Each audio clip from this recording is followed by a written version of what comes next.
صباح الخير. تعالوا معايا أقول لكم طريقة عمل الكفتة الجميلة دي. أنا عملتها إزاي؟ سهلة وبسيطة وجميلة. والكفتة دي تعد من أنواع الكفتة البديلة للبفتيك.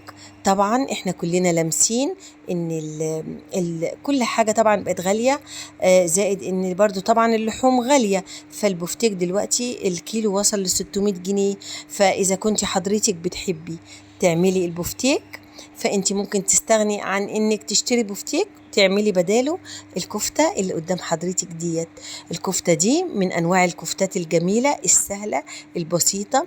كل مكوناتها 3 حاجات بس: اللحمة المفرومة، البصل المفروم، البرغل. بتجيبي كوباية برغل، بتغسليها وبتنقعيها لمدة نص ساعة. تجيبي نص كيلو لحمة مفرومة، وتجيبي بصلاية كبيرة تفرميها وتحطي المكونات على بعض وتعمليها أقراص وتحطيها في الفريزر شوية تتشمع. وبعد كده تطلعيها، تغمسيها في البيض وبعد كده في البقسماط وتنزلي بيها على زيت سخن.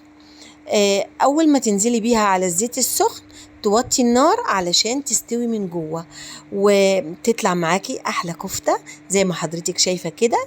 اوعي تتحرق منك. طلعيها باللون الذهبي الجميل دوت. شكلها جميل وشكلها مشهي جدا. اتمنى انك تعمليها وتنجح معاك ان شاء الله. هتعجبك قوي لانها سهله وبسيطه. واتمنى تكون فيديوهاتي خفيفه عليكم. وانا بحاول ما اطولش في الفيديو قوي علشان يعني حضرتك ما تزهقيش. اتمنى تعملي لي اعادة نشر للفيديو واشتراك في القناة ولايك. واذا في اي سؤال عند حضرتك، حاجة عايزة تعرفيها، اكتبي لي في الكومنتات وهرد على حضرتك حالا في التو واللحظة. وأتمنى أكون خفيفة على قلبكم.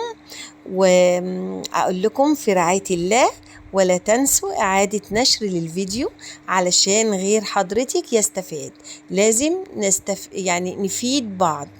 أترككم في رعاية الله وأمنه. السلام عليكم ورحمة الله وبركاته.